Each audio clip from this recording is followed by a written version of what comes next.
Hello, this is Gina Piscatelli with a lecture on small intestine function, specifically digestion, absorption of nutrients, and motility of the small intestine. This is for Anatomy and Physiology 2 at Madison Area Technical College. Before we begin, let's look at this picture on the right and recall that the small intestine is adapted for absorption due to the presence of villi, which increase the surface area, and microvilli as well.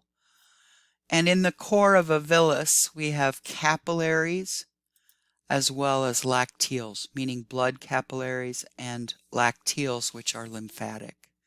And they'll play a role in absorption. So let's start with digestion, specifically chemical digestion, that takes place in the small intestine. This will be part 1, chemical digestion in the small intestine.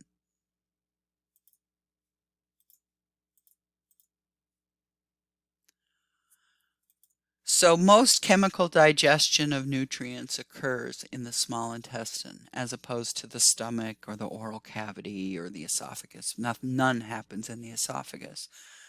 And if you look at this slide, you'll notice that carbohydrates have to be chemically broken down into monosaccharides. Proteins have to be broken down into amino acids. And then lipids, and we're just going to deal with triglycerides, need to be broken down into fatty acids and a monoglyceride, which is a carbohydrate backbone with one fatty acid attached. So into smaller molecules, monomers. So we take polymers and we chemically digest them into monomers. For carbohydrates, 60 to 70% of digestion occurs in the small intestine. There is some that also happens in the oral cavity. And of course, there might be mechanical digestion taking place in the stomach, but not chemical digestion. For proteins, 85 to 90% of their breakdown, enzymatic breakdown, chemical breakdown, occurs in the small intestine. And we saw before that some occurs in the stomach. Lipids, particularly triglycerides, will also primarily be chemically digested in the small intestine with the same percentage as proteins, 85 to 90%. Now there's a little bit of lipase in saliva, and there's some gastric lipase. That accounts for only 10 to 15% though of the chemical breakdown of the lipids we ingest. So before we look in more detail at how those nutrients are broken down into smaller monomers, I'd like to remind you of the enzymes that are located in the small intestine and function there. So for carbohydrates, there are some enzymes located on the brush border of the small intestine wall, and they will break down carbohydrates. The pancreas releases another enzyme called Pancreatic Amylase that also breaks down carbohydrates. So you have two sources, brush border enzymes and pancreatic enzymes that break down carbohydrates. The same is true for the breakdown of protein. There are some intestinal brush border enzymes, the most important of which I think is enteropeptidase. And there are some pancreatic enzymes, which you may remember enter the small intestine in an inactive form. They actually have to be converted to an active form within the small intestine. And then there are some nucleic acid enzymes on the brush border of the small intestine wall, as well as in pancreatic juice, but you really don't have to know the names of those. We won't really talk about the breakdown of nucleic acids at all. For carbohydrate enzymes, you should be familiar with lactase, maltase, and sucrase because they break down disaccharides with similar names: lactose, maltose, and sucrose. And for protein digestion or intestinal brush border enzymes that perform protein digestion, I really only need you to know enteropeptidase. There are others. You should be aware of the fact that enteropeptidase is what activates trypsinogen into trypsin. Trypsinogen came from the pancreas, and then trypsin can break down the inactive forms of these other two. Chymotrypsin's inactive form is chymotrypsinogen, and carboxypeptidase's inactive form is procarboxypeptidase. So we have a lot of enzymes for protein digestion, a lot of enzymes for carbohydrate digestion. Now let's look at lipids. In the small intestine, we have one enzyme that breaks down lipids that comes from the pancreas, and it's called pancreatic lipase. But probably more important is the bile that comes from the liver. The liver makes the bile. This isn't an enzyme, though. It acts more like a mechanical sort of interaction with a lipid. The bile bumps into lipids and it breaks down the lipids into smaller droplets. And we'll look at that in more detail. So one by one, we're going to look at carbohydrate digestion, protein digestion, and lipid digestion. So for carbohydrates that enter the small intestine, where they will be absorbed into the bloodstream, they have to be broken down into monosaccharides. And the pancreatic juice contains an enzyme called pancreatic amylase that breaks down large starch and oligosaccharides and glycogen into smaller carbohydrates, oligosaccharides and disaccharides. So that's what the pancreatic juice does. But these then need to make contact with the brush border of the small intestine to be broken down further into monosaccharides, because there are brush border enzymes that do that. So the brush border enzymes further break down specifically disaccharides into monosaccharides. So there's several brush border enzymes that break them down, but specifically there's lactase, maltase, and sucrase that will give us our monosaccharides by breaking down disaccharides.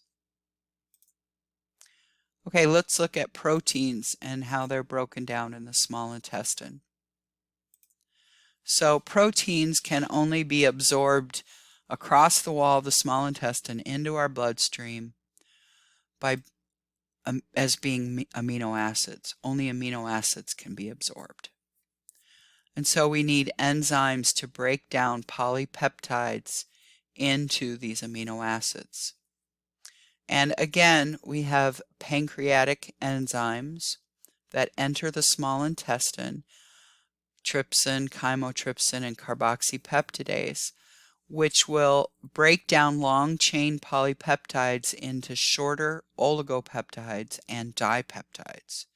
And then once again, these smaller peptides have to make contact with the brush border of the small intestine, which has enzymes that break them down into individual amino acids. So you finally get amino acids due to the brush border enzymes. Now we'll look at lipid digestion. So first, when lipids, and I'm just going to basically deal with triglycerides. First, when lipids enter the small intestine, they need to be emulsified into smaller lipid droplets.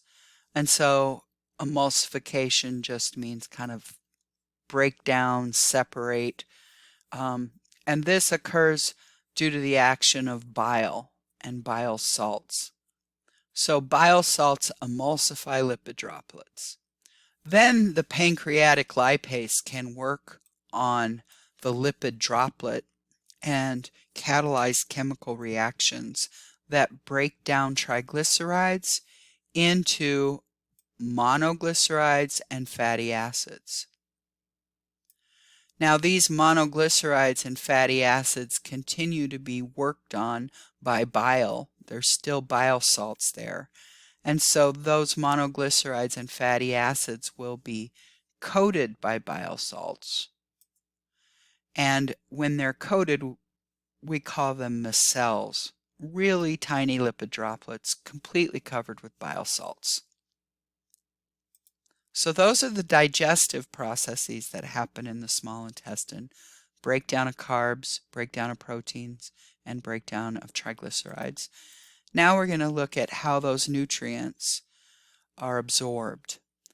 And most absorption that takes place in the small intestine will actually happen in the duodenum, most of it. So it happens pretty quickly, but some absorption can also happen in the jejunum and the ileum as well. So to begin, I'd like to just introduce the fact that monosaccharides and amino acids are going to be absorbed from the lumen of the small intestine to enter the bloodstream. And the products of lipid breakdown, triglycerides in particular, are going to be absorbed across the wall of the small intestine, but instead enter lymphatic vessels called lacteals. So we get monosaccharides and amino acids into the bloodstream right away.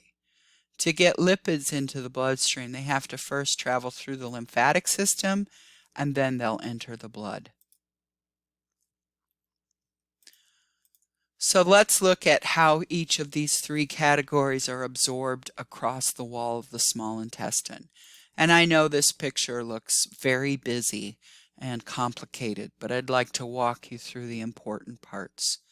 So first of all, the monosaccharides are present in the lumen of the small intestine due to the action of the brush border enzymes, breaking down complex carbs. These monosaccharides will enter the cell, the enterocyte of the small intestine, through transporter proteins. So they have to have a protein in the membrane of the intestinal cell to get into the intestinal cell. And there are different mechanisms of transport that take place depending on which monosaccharide you're considering.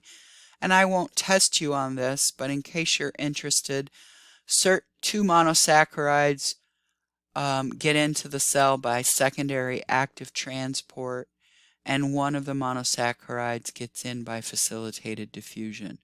But what I really care about is that a transporter protein is required at this apical surface of the intestinal cell. So far, the monosaccharides are in the cytoplasm of the enterocyte. We have to get them into the bloodstream. And the way that happens is they cross the width of the enterocyte and exit again through some sort of a protein. This time it's called a carrier, but it's by facilitated diffusion, so that's why it's called a carrier protein. And the monosaccharides then make their way to the extracellular fluid. Now, from there, the monosaccharides just diffuse into the blood. So that's another key point. So in summary, monosaccharides to get into the intestinal cell need to use a transporter protein. To get out of the intestinal cell, they need to use a carrier. And to get into the blood, they diffuse. And they diffuse through intercellular clefts of the capillary wall. But I just care about diffusion. So that's how monosaccharides are absorbed. Let's look at how amino acids are absorbed next. It's very similar. So amino acids are present in the lumen of the small intestine. Again, they need a membrane protein to get into the enterocyte, and we'll just call it a transporter protein. There's many different types. We've got 20 different amino acids, so I'm not sure how many transporter proteins there are, but there could be up to 20. And those amino acids then travel across the enterocyte cytoplasm again and are released from the basal surface through a carrier by facilitated diffusion. And furthermore, amino acids are similar to monosaccharides in the fact that they diffuse into the blood. So in summary, amino acids get into an enterocyte through transporter proteins. They exit an enterocyte through a carrier protein, and they enter the blood by diffusion. So now we've got carbohydrates and amino acids traveling around in the bloodstream. Now we're going to look at lipids. What happens with lipids? So we're going to do a little bit of review here and look at how lipids are broken down by bile. So we ingest lipids, fats, and they're kind of big globules. And the bile will break down these globs or globules into small droplets. And this happens due to the presence of bile salts. And as the bile salts continue working on the droplets, eventually the droplets get so small we call them micelles. And inside the micelles, the triglycerides have been broken down by bile salts. And so a triglyceride, you may remember, looks like the letter E with 3 fatty acids on a carbohydrate or glycerol backbone. Those are my carbons at the corner there. And so what we have in micelles are 2 free fatty acids and a carbohydrate backbone with 1 fatty acid on it. That's what a monoglyceride is. So the micelles are coated with bile salts and contain these free fatty acids and monoglycerides. Now what happens? Well, the micelles are absorbed. So the micelles typically can cross into the enterocyte without any protein needed at all, no transport protein. And this happens basically by diffusion. And once the micelles are inside the cytoplasm, they release the monoglycerides and the fatty acids. Now, the bile salts are also in the cytoplasm, and you may recall that bile salts are going to be reabsorbed as well. So the bile salts will actually exit out the back and enter the bloodstream and go to back to the liver through the hepatic portal vein, which we've already talked about. But something weird happens to these lipid nutrients inside the enterocyte. The free fatty acids and the monoglycerides enter the endoplasmic reticulum, where they are reassembled back into triglycerides. Then these triglycerides are packaged into transport vesicles that go to the Golgi complex. And in the Golgi complex, the triglycerides are coupled with or packaged with cholesterol and phospholipids, just basically other lipids. So in the Golgi, we get triglycerides packaged with other lipids and then surrounded by a protein shell. So this creation inside the enterocyte of triglycerides and other lipids inside is called a chylomicron. Kind of complicated. So in summary, the micelles have already broken down a triglyceride into fatty acids and monoglycerides. But those fatty acids and monoglycerides are reassembled into triglycerides and put into a chylomicron. But still, the lipid is in the enterocyte. So how does it get absorbed? And you know it's going to go to the lymphatic system. Well, it turns out that it's the chylomicrons that are absorbed, if you want to, we'll call it absorption, because they're released from the enterocyte by a process you already know called exocytosis. So here are the chylomicrons coming, they're in secretory vesicles that come off of the Golgi apparatus. And when the secretory vesicle fuses with the basal surface, these chylomicrons come out into the extracellular fluid. And now the chylomicrons, by the process of diffusion, will enter the lacteals. So that process of entering a vessel is the same in carbohydrates, proteins, and lipids. It all happens by diffusion. Okay, so now we have to think about how do all these nutrients that are present in lymphatic vessels and blood capillaries get spread throughout the body, which means the nutrients are going to have to go to the heart so that they're in the aortic blood and can be sent out to the whole body. So monosaccharides and amino acids have entered blood capillaries, which merge into the hepatic portal vein, which you know already goes to the liver. Once in the liver, maybe some of the monosaccharides and amino acids are dropped off for the liver cells, but blood is going to be drained from the liver carrying many of these monosaccharides and amino acids within its hepatic vein.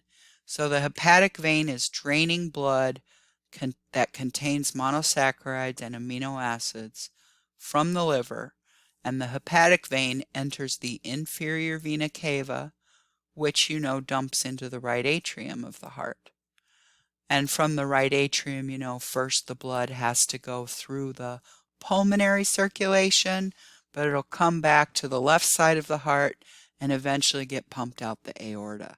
And so all these monosaccharides and amino acids will be traveling eventually in arterial blood.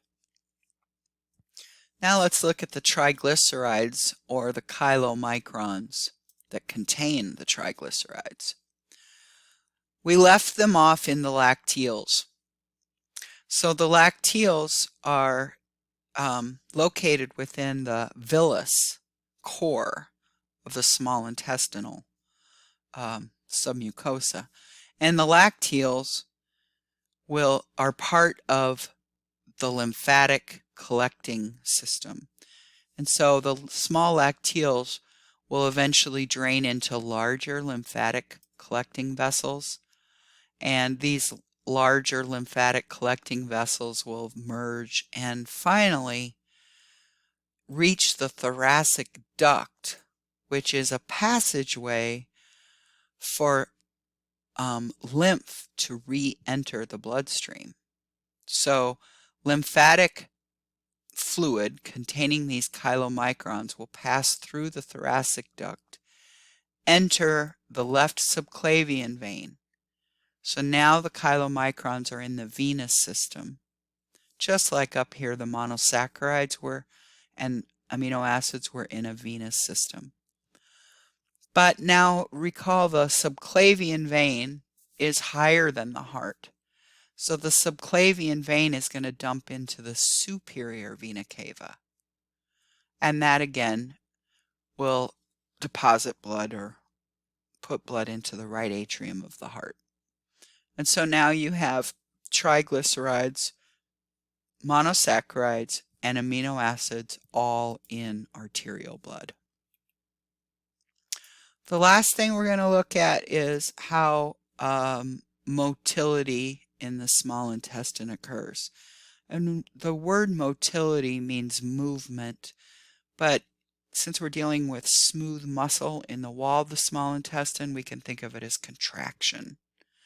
And there's two ways that the small intestine contracts. One process or way is called segmentation, and the other way is through a mechanism that you know already called peristalsis. So let's look at segmentation first, then peristalsis, and then how both are regulated. So segmentation in the small intestine occurs after we eat a meal. And it's kind of random in that there are these localized constrictions that occur along the entire length of the small intestine. And then they relax. And then a little bit later, I don't know, 5 seconds later, contractions happen in a different location of the small intestine. And I like to think of this as basically a kneading, like you knead bread. You know, when you're making bread, you knead the flour mixture. But I guess you could think of it as churning too. So it's mixing the chyme with all the pancreatic juice and the bile. And this is rhythmic and happens in different locations, like 8 to 12 times a minute. It's kind of quick. The rhythm is set up by the enteric nervous system, so neurons that are in the wall of the small intestine that we call pacemaker cells. So those pacemaker neurons just send out a signal to the muscle to contract. Now let's look at the second process that happens because it happens a little bit later. So this is peristalsis. And it occurs after most absorption has taken place. So through the process of segmentation and the enzymes working on the chyme, most nutrients have been absorbed. And then we get propulsion of whatever's left over. And that's what peristalsis does, is it propels any chyme that's left over and waste products gradually from the beginning of the duodenum all the way out eventually to the ileum. And it's interesting because this peristalsis occurs a lot like it does in the esophagus, but in the esophagus, a peristaltic wave, it might repeat, but not nearly as often as the small intestine. So peristalsis involves a wave-like contraction, where first you have contraction at the beginning of the small intestine. Then you have contraction a little farther down, and then a little farther down, and then a little farther down over time, until eventually the constriction has propelled the waste all the way to the end. And another wave will happen after this one. So it's not the only wave. There'll be another one, another peristaltic wave that does exactly the same thing. And it turns out that each wave always begins at the same spot. And if you have one wave that has proceeded, let's say, all the way down the length of the small intestine, so this was the first wave of contraction propelling some chyme all the way down, the second wave will start before it's done. So that's what we mean when we say these waves overlap. The second wave of peristalsis will occur before the first wave is complete. And usually the peristaltic wave lasts like 90 minutes, like an hour and a half or 2 hours. Kind of a long time. But I think that gives time for absorption to take place before the waste is propelled down the length. So now we're going to look at the last topic dealing with the small intestine, and that is, how is the motility of the small intestine controlled? What regulates when it occurs and how forcefully it occurs? And there are two mechanisms. One is by the nervous system. Another mechanism is by a hormone. And I've already mentioned that there are pacemaker cells in the enteric nervous system that are activated after we eat a meal. And so you're going to get the process of segmentation right away. But the process of peristalsis also is controlled neurally through a reflex we call the gastroileal reflex. Again, the enteric nervous system is going to be used, but it won't be activated by pacemaker cells. Instead, it's going to be activated because the stomach has contents causing it to contract. And this contraction or peristalsis, triggered by the presence of food, will start a wave of electrical impulses that travel down the length of the small intestine. And these impulses or neurons are located in the myenteric plexus in the wall of the small intestine. And what this does is it increases the force of the segmentation that's already occurring. One other thing that it does is it relaxes the ileocecal valve, so that eventually when peristalsis has moved the waste down to the end of the small intestine, the waste can actually get into the large intestine. So the bottom line with this neural reflex is that I guess we would consider it short reflexes because it's all enteric nervous system. And it's initiated by the presence of food in the stomach, but the target is the small intestine contraction. In addition, there's this hormonal control. Again, the stomach is involved. And so the presence of food in the stomach triggers the production of gastrin by the enteroendocrine cells of the stomach. Now, gastrin, since it's a hormone, is going to be released into the blood. So it's going to travel in the blood. And, of course, blood reaches the small intestine through these mesentery vessels. And so now gastrin can act upon the target, the small intestine. And it does the same thing as the neural impulses. It promotes segmentation as well as peristalsis and relaxes the ileocecal valve. So there's both hormonal control and neural control. That's the important message. That's all for this lecture and the end of the small intestine. Thank you for listening.